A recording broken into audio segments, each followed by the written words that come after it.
Hello students, welcome to EPG Pathshala. I am Dr. Anupama, Professor at Department of Economics, Punjab University, Patiala. I am going to talk about module Population and Rural-Urban Migration from Population, Urbanization and Poverty. So, students, we are going to discuss about the causes, costs and benefits of migration from rural to urban areas. We will also discuss the trends, patterns and other related issues of rural-urban migration in India. The main objectives of this module are to examine the causes of migration, the impact of migration, the cost and benefits of migration, rural to urban migration, trends and patterns in India, components of urban population growth and their relative contribution, migration rates for males and females in urban areas, employment-related migration among males and females, and about the basic amenities in urban areas. The world today is witnessing unprecedented rates of urbanization. These trends have also witnessed movement of millions of people from rural to urban areas. This may have happened due to wide socio-economic differences in rural and urban areas. Theoretically, the migration from rural to urban areas is analyzed into the framework of structural transformation of the economies.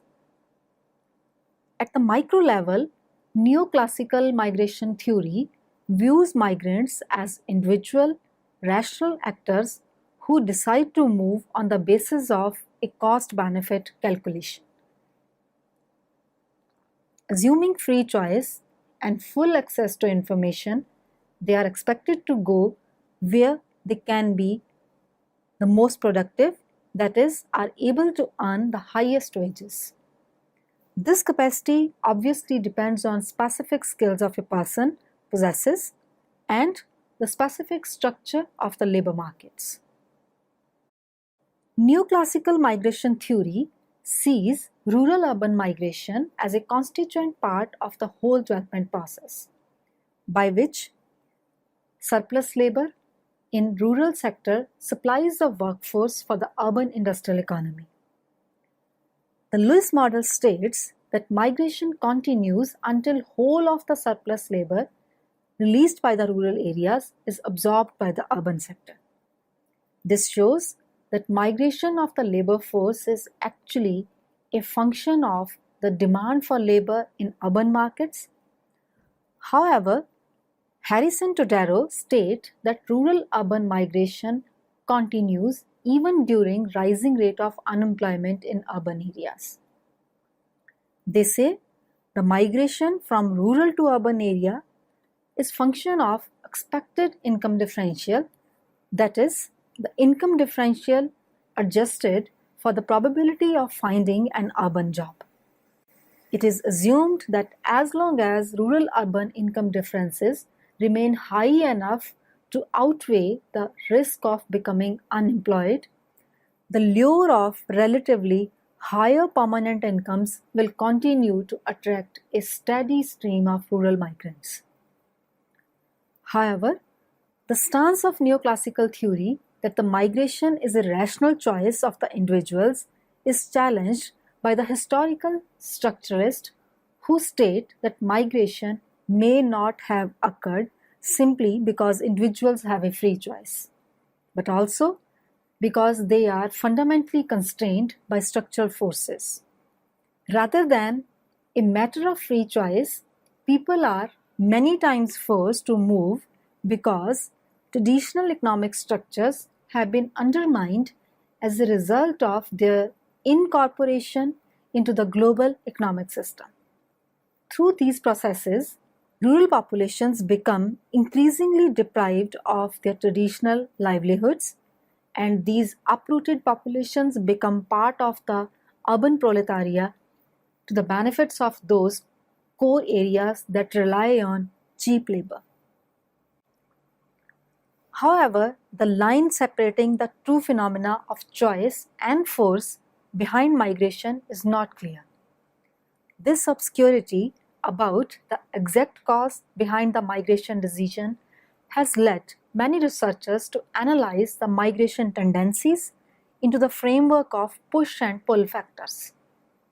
Thus, people may migrate from rural to urban areas due to loss of traditional occupations, agrarian crisis, famines, poor living conditions, and no chances of upward mobility, and also due to attractions of the urban areas in terms of better employment opportunities, higher incomes, better healthcare, education, and other facilities. Thus, rapid geographic shift of people from rural to urban regions in different countries has been the result of the combination of both rural push and urban pull factors. This rural-urban migration in developing countries is accompanied by positive and negative consequences for the area of origin and destination. For the rural people, in the short run, it may help to alleviate the poverty by creating new income and employment opportunity, and it has helped in facilitating rural-urban economic and social integration and motivating the expansion of the urban sector. Later, this alarming migration process has led to congestion, unemployment, pollution, and poverty in urban areas, gender and age imbalances, and decrease in productivity in rural areas. In this perspective, we may enlist a few causes and effects of rural-urban migration. Let us first discuss the causes of rural-urban migration. There can be a number of socio-economic and political push and pull factors leading to migration of people from rural to urban areas. Some of these can be discussed as follows.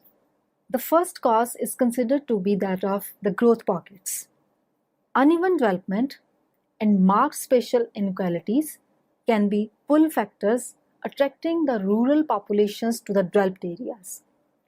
This movement to the growth pockets is accentuated by improvements in communication and transport facilities.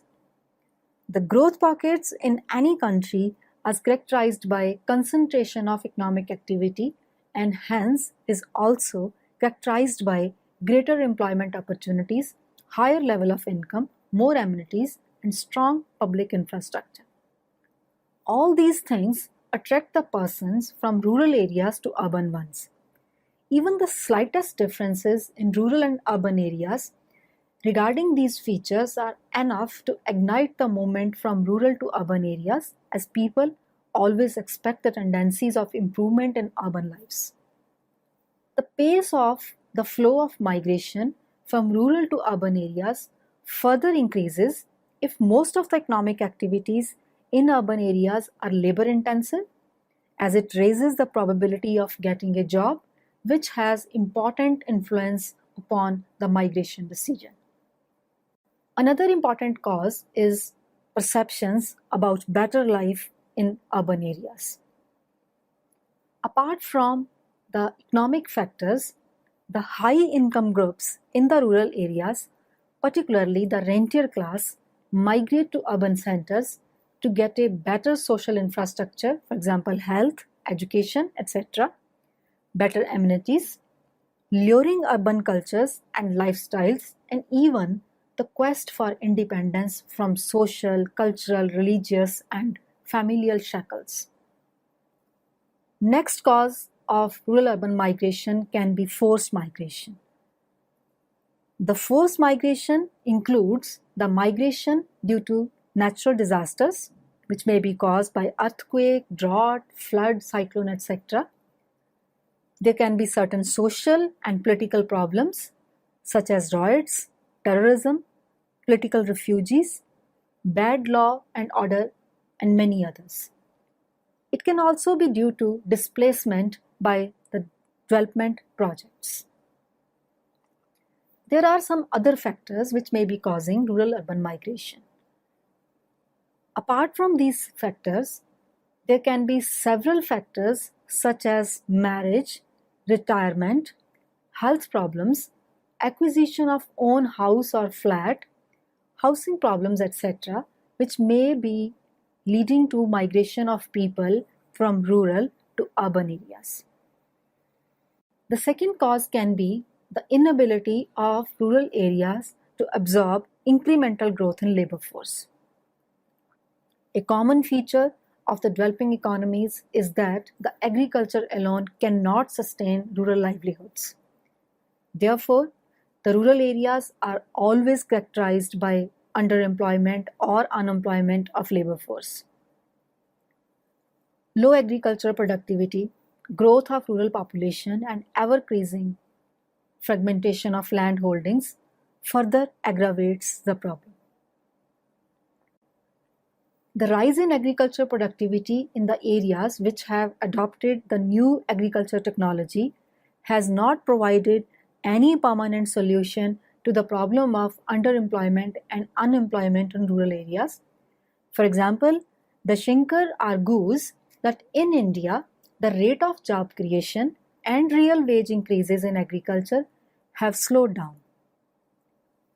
Causes include worsening land-person ratios, water scarcity, crashing commodity prices after market liberalization, and persistent drought. Nearly 2/3 of the arable area in India is semi-arid and drought-prone, and many of these areas show very high rates of seasonal migration.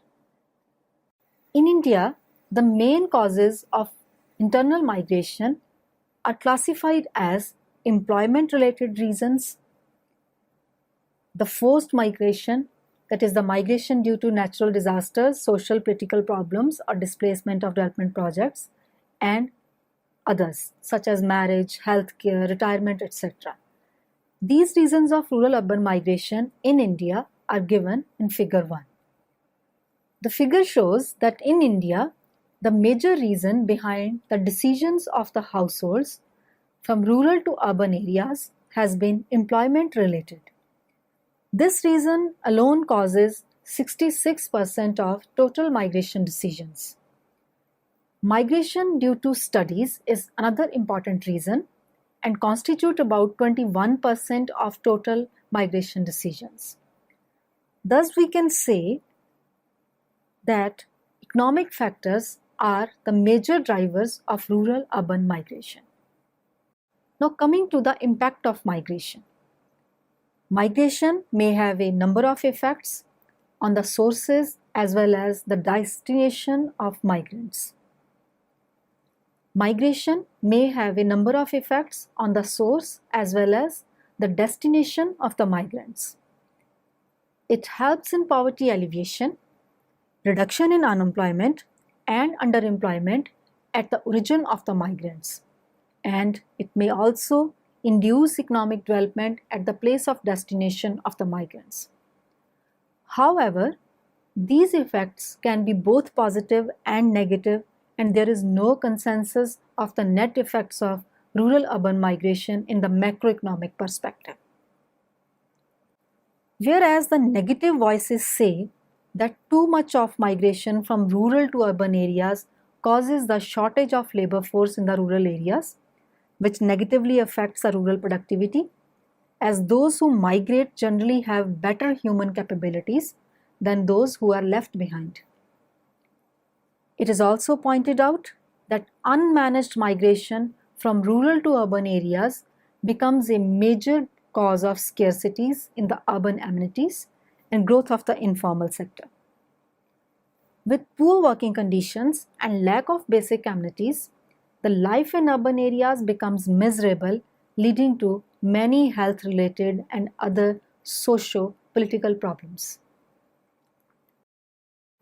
Wahba, in his study on rural-urban migration, has pointed out that a major consequence of rural-urban migration is over-urbanization. He states that at some point, diseconomies of scale begin to emerge as cities become too big. Over-urbanization and its related problems, that is pollution, noise, and congestion, are examples of negative externalities. The presence of such externalities causes a market to operate inefficiently. Market failure will lead to a free market solution which tends towards over-urbanization to a size of city that is above the socially desirable one, because there is a clear divergence between the private and social marginal cost. And this social cost is a combination of private cost and the external costs. This idea can be understood from figure 2. Migrants impose costs on others, for example, congestion, pollution, noise, etc. This is represented by placing marginal social cost curve above the marginal private cost curve in figure 2. In this case, private costs fail to coincide with social cost because the true social cost is equal to the private cost plus the cost that migration imposes in terms of overcrowded cities.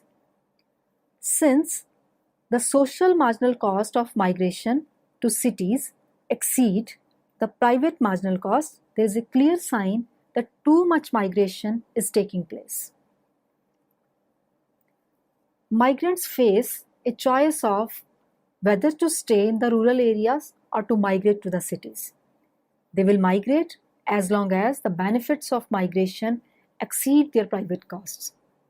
So migration takes place up to the point where marginal private cost is equal to marginal private benefits, that is, MPC is equal to MPB, and where the size of the cities is Q0. However, the optimal size of cities is Q star. Thus, the distance Q star Q0 represents the negative external effects of migration on city dwellers, that is, the degree of over-urbanization in cities or the extent to which large cities are too big. However, the migration in itself is considered to have more of the benefits, and the cost side is always viewed in terms of failures of the local governments to manage the unstoppable and irreversible flow of migrants from rural to urban areas. Migration is considered to be a process of self-sustained growth in the long period, as it is a sign of rapid industrialization, a transformation from the traditional sector to the modern sector.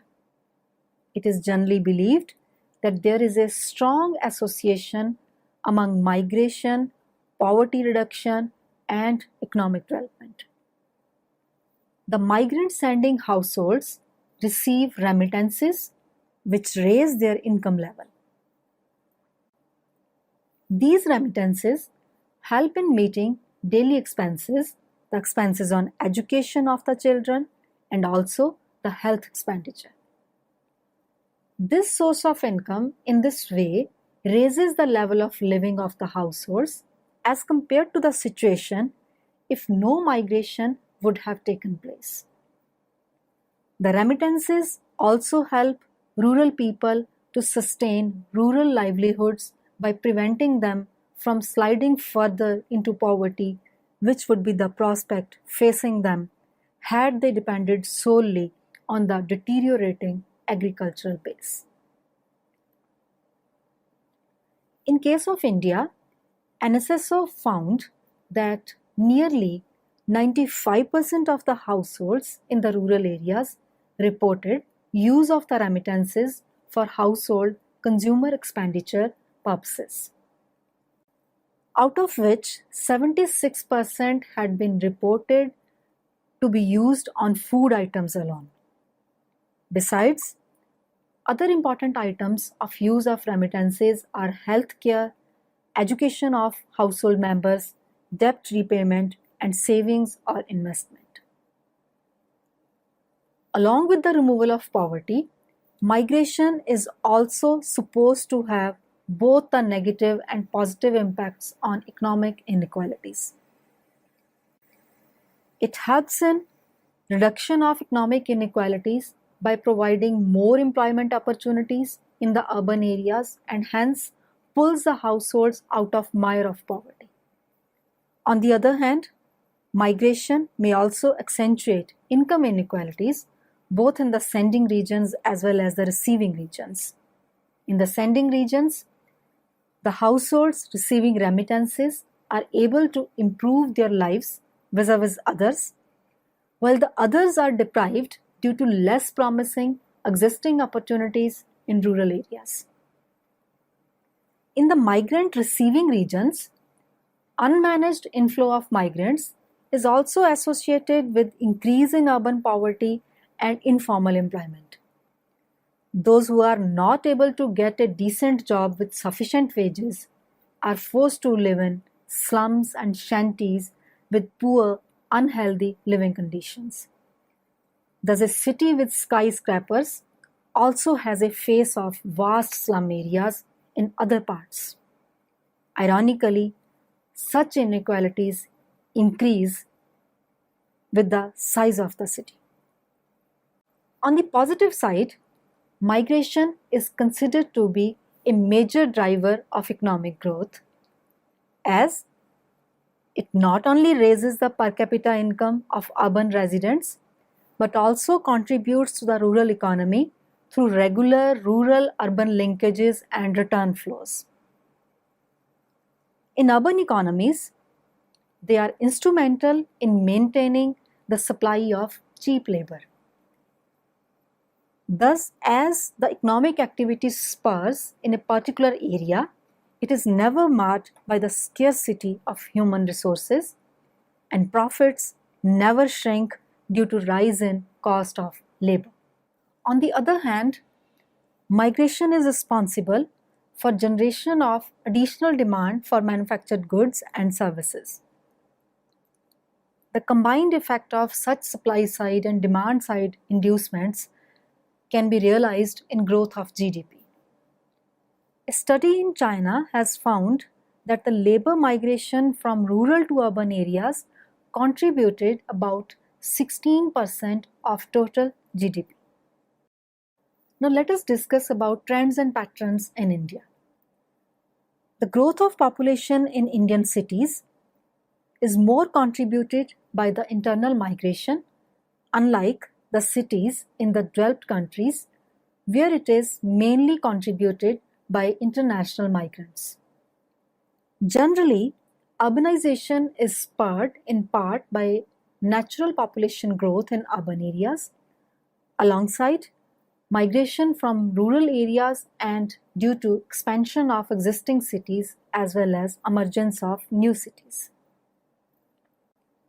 In India, major component of population growth is still natural growth.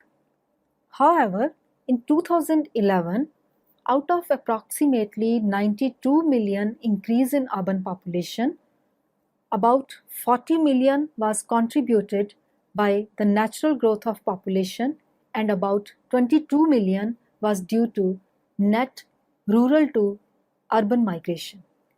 The contribution of rural to urban migration has been consistently increasing since 1961. Hence, if we trace the rates of change of components of growth of urban population, we may see from figure 3b that the rate of natural growth has declined from 59% in 1991 to 44% in 2001 to 11, while the rate of net rural to urban migration has marginally increased from 21% in 1991 to 2001 to 24% in 2001 to 11. Another feature of migration in India is that the migration rate for females are higher than that of the males. However, if we go by the reasons of migration, the females migrate mainly due to marriage or due to migration of the family, while males migrate due to employment reasons. Figure 4a shows that migration of females has increased from 36.6% in 1983 to 45.6% in 2007-8, while the migration of the males has remained stable at around 26%. Therefore, the increase in overall migration rate in urban areas from 31.6% in 1983 to 35.4% is mainly due to increase in migration of the females. But the migration of the women for purpose of employment has actually declined during this period. Figure 4b shows that the migration of the females for employment reason has declined from 49 per thousand in 1983 to merely 27 per thousand in 2007-8, while the corresponding figures for the males have increased from 415 per thousand to 557 per thousand during the same period, indicating that migration of males is quite higher for employment-related reasons as compared to the females, whose migration is mainly family-oriented. While whole issue of migration mainly focuses upon benefits of migration, above gender division of migration by purpose of migration itself shows that women will be benefited from migration only if the family as a whole are benefited. However, the studies on informal employment in urban areas, urbanization of poverty, and depleting quality of urban life feel that migrant households are socially, economically, and politically excluded in the urban areas. The Human Development Report of 2009 states that the migrants, particularly the temporary and irregular migrants, are often deprived of health and education facilities, which are, however, equally enjoyed by the natives and the permanent migrants. These facilities are further constrained for the migrants in the developing regions, as these regions already have inadequate facilities for their own natives. Therefore, the migrants are further marginalized. The trends suggested by this report relate to the international migrants, but are also suggestive of the conditions of internal migrants who face a similar situation regarding the access to basic services, particularly when cities find themselves unable to cope with increasing influx of migration. Recent data by National Sample Survey Organization of India on housing condition and amenities shows that in 2008, 25% of urban households in India had no access to drinking water within their premises. 22% had no bathroom, 15% had no access to drainage facility, and 11% did not have any toilet facility. And the percentage of households having none of the facilities of drinking water, toilet, and electricity is as high as 32%. Since migrants are further marginalized in access to urban amenities, we can easily imagine their positions, particularly of those who live in slums. According to an estimate by UN Habitat, the slum population in India in 2001 was 158 million, which was estimated to increase to 184 million in 2010. Thus, we can easily imagine the quality of urban life, and since all the social protection programs are less geared towards the migrants, rather they exclude them because the migrants do not have any documents to register themselves as beneficiaries of the ongoing programs. The lack of proof or identity becomes a major cause of their exclusion from any welfare program, and hence their living conditions remain deplorable. Looking at the contribution of the migrants to the urban economy, the exclusion of these major drivers of growth from the distribution process is unacceptable and demands urgent policy attention. By managing migration in order to maximize the benefits, while the reducing cost and risks requires effective partnership between the governments, civil society, private sector organizations, and donors. It is essential for state, province, governments to cooperate with each other to develop flexible social services and pro-poor schemes that can be accessed by people on the move. Protective legislation and social security provisions are urgently needed for migrants. The policymakers are needed to recognize the importance of migration for poverty reduction and development at the earliest. They should aim to ease the hardship of migrants in order to distribute the benefits of growth as evenly as possible. For this purpose, there is a great need to build human capabilities over the long term so that people who currently have to depend initially on less sustainable livelihood strategies after their migration in urban areas can diversify into more remunerative options in later time period.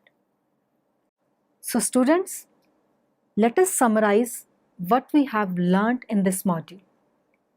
To sum up, it can be stated that migration from rural to urban areas goes hand in hand with growth and development. But it can have both cost and benefits for households and individuals, as well as the economies and the societies. Migration needs to be facilitated through a proper development strategy and a coherent policy, so its benefits can be maximized at all levels. A growth strategy which transfers large cost of subsistence to the poorer migrants themselves will ultimately defeat the objectives of both growth and development. It should be well recognized that the current trends of urbanization are unstoppable and irreversible. Therefore, instead of thinking ways of controlling the movement of people to urban areas, the government should focus upon improving the quality of life through increased provision of basic amenities in rural and urban areas. The rural-urban gap in these amenities should be eliminated. The rural-urban gap in these amenities should be eliminated completely so that people should not be moving to urban areas merely for getting these facilities. People should always be on move towards urban areas, from small cities and towns to metropolitan cities in a rapidly industrializing economy. That's all with today's lecture. I hope you must have enjoyed this lecture. Thank you.